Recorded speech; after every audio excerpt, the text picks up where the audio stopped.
All right, y'all, here we go. Zechariah, bless his heart, he consults himself with what the angel has said. He says, "How will I know that what you say is true? How can I be sure of this? Because what you're telling me is absolutely impossible from everything that I know. So what do you know that I don't know?" Is basically what he's saying. How can this happen? Because I don't see how it's going to happen. And the angel says, you know, I operate on a different level. Basically, he's almost in reading it in the Amplified. Offended is the wrong word, but how dare you question what I've come to tell you? Because I stand in the very presence of God and have been sent to talk to you and to bring you this good news. That's when you just be quiet and you receive what the angel has said.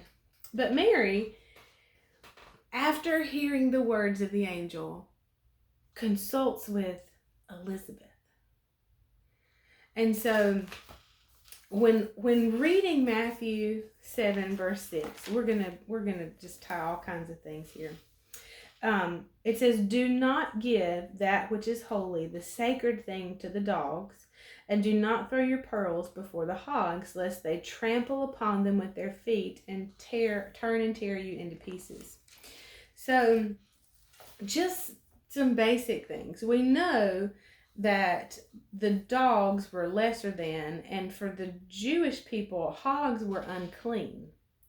And so, if we're unclean, would be the Gentiles, that'd be us, anybody other than the Jews. When we receive a word from the Lord, a pearl of wisdom, a holy, sacred thing, a revelation from the Father, it is, just like a seedling or a baby, truly, a baby of promise, a child growing in the womb. It is so important that we don't consult with flesh and blood. Paul even says, "Flesh and blood have not revealed this to me." Jesus said, "Flesh and blood." Paul has said it because he talked about how he spent time apart from the Father, apart from people, and only with the Father. And so, when things are revealed to us by the Father, when we're given a word by the Holy Spirit, if we're given promise from the Word, we cannot consult with flesh and blood because the two don't operate in the same realm. And so Mary, rather than consulting with anybody else, went to Elizabeth, who is in the 6th month of her own impossibility. And so when Elizabeth is greeted by Mary, it's confirmation.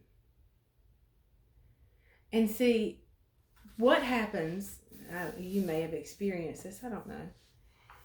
If you have a word or you have a promise and you share it with someone who is not of like faith, share it with a non-believer. Well, most of the time we don't even try because we understand that they're going to think I'm crazy.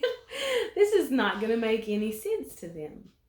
And so those wisdom, those revelations that we receive from the Father are spiritually discerned and spiritually confirmed. And so it's important that when we are talking about the promise, when we're talking about the word, that we do it with like faith. And so Mary runs to Elizabeth. Mary goes to Elizabeth and she says, "Blessed are you. Who am I to receive a visit from the mother of my Lord?" And she says, of course, that the baby leaped for joy. And after this, Mary says, "My soul magnifies and extols the Lord." that confirmation of the word that she received from Gabriel. And we'll pick up here tomorrow. I'll see you then. Bye, y'all.